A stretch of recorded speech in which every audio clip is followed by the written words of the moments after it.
finish the first phase. This is what's going on with your grief. Okay. Now, over the next few weeks, this is what we're going to be focusing on. We're going to be focusing on having you reach out to other people, and we're really going to be focusing on helping you grieve your grandfather's death and really mourning. That's really, those are our goals. Okay, so then that's consistent with IPT. So then then from that point, we'll assess her symptoms weekly. How you been feeling? How's your depression been? How's your withdrawal? Blah, blah, blah. Link symptom-related behaviors and changes to current interpersonal situations or events. Great, you've been reaching out to your roommate. You finally talked with her. Hooray. You know, we'll get out the pom-poms. How did she respond? What happened? What did you do? What were the specific things that changed, in the course of the relationship? And so then we get into some communication analysis. What did you say? What did she say? How did she respond? Is that different than what you were expecting from her? It sounds like you were expecting that she was going to, push you away, go running, screaming out of the room, or that think you were, that you were overdoing it. It sounds like that's not how she behaved. It was really different for you. That's great, and it's related to the change in your depression. Maintain focus on identified problem areas. That's what we were talking about. That's the real tough one.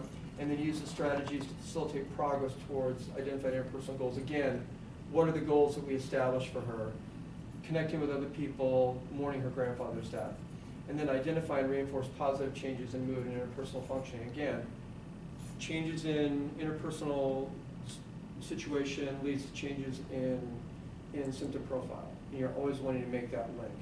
That's why the interpersonal inventory is so helpful, is that you're establishing that link, and then during the middle phase, you're really wanting to continue to reinforce that link.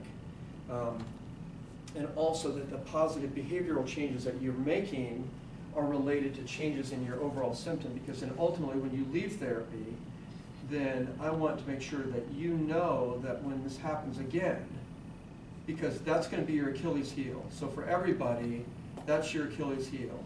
It's like when you get distressed, when something bad happens, your tendency is to withdraw and not reach out. And when you're finding yourself doing that, that's a bad sign. That's when the red flags need to go up, because that's when you need to activate a little bit more and find yourself, who can you connect with? So when you're finding yourself, all of a sudden you're eating again, you're feeling depressed again, that's telling you something important.